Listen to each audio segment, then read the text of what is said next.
How did you guys come to the 33.2 number? We took the most conservative estimates that were out there, which were the OMB numbers, and then we backed off the things which were not actually reality. So we took the 600 million off for the decoupling, and then there was a CIT adjustment. So we took off the things that were questionable, that weren't actually set in stone statutorily, and we came up with the most conservative numbers and something we thought would be reasonable for the state to actually meet. We wanted to err on the side of caution. What did the governor's office say when you told them the number, or have you guys? Or are we going to tell them the number? No, they're here today. They know the number. So it's lower than what they had suggested, but as I explained to colleagues and to the governor's office, is that the state has gotten in trouble by overestimating revenue, and I think it's important, working together in a bipartisan way, that we were able to come up with a number that both sides are comfortable with. So obviously these are all based on estimates, but this is a hard number, and we're going to stand firm, and we're going to see, try to allocate this as fairly as possible. This is how much money the state has to spend, and the appropriation chairs, working together with those of us on the Revenue Committee, are going to figure out how to try to maximize those resources, but you can't spend money you don't have. So you're going to tell the appropriations committees how much they can do? We're going to work with the appropriation chairs to try to come up with reasonable allocations of the money that we do have. This is less than the spending limit that was passed as part of the tax increase. It's all the money we got. Yeah, it's under the spending limits, yes. Are you sending the governor a message that you guys aren't willing to work on possibly doing that decoupling or borrowing? No, I mean, the governor is a friend, and we're going to work together with the governor and with all four caucuses, hopefully, and try to figure out how to use the money we have. But, I mean, what we said today was this is how much money that the House Revenue and Finance Committee believes that the state actually has available to spend in fiscal year 12.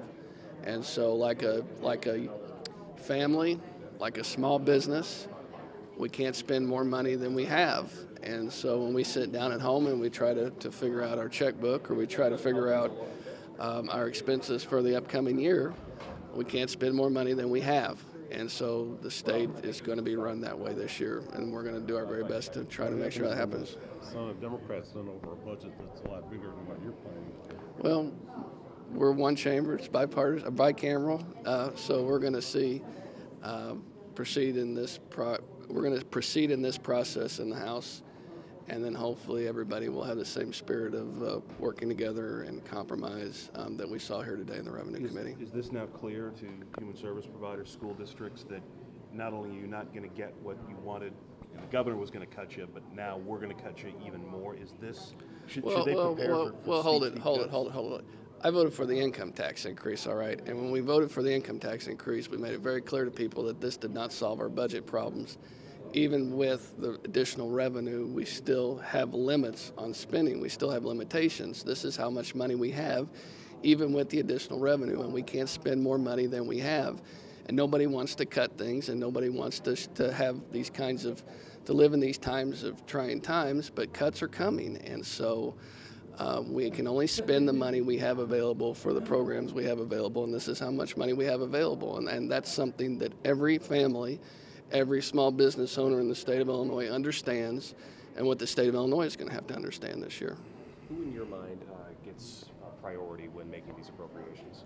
Gosh, I thought we did pretty good getting to a number this quick, so we're gonna start working with the appropriation chairs to try to figure out a reasonable allocation, and I think it's premature for me to make a comment like that right now. So this would be a situation where you go to the chairs, you say Human Services gets this much money, you sort it out in your committee. Is that how this? Well, I think that I don't. This is a new process, but I would anticipate that we know how much money we have available now. That's been determined, and that the Revenue Committee, working with the Appropriations Committees, would sit down and come with an allocation. And each of those committees, I would anticipate, will have a number in terms of the available money we have.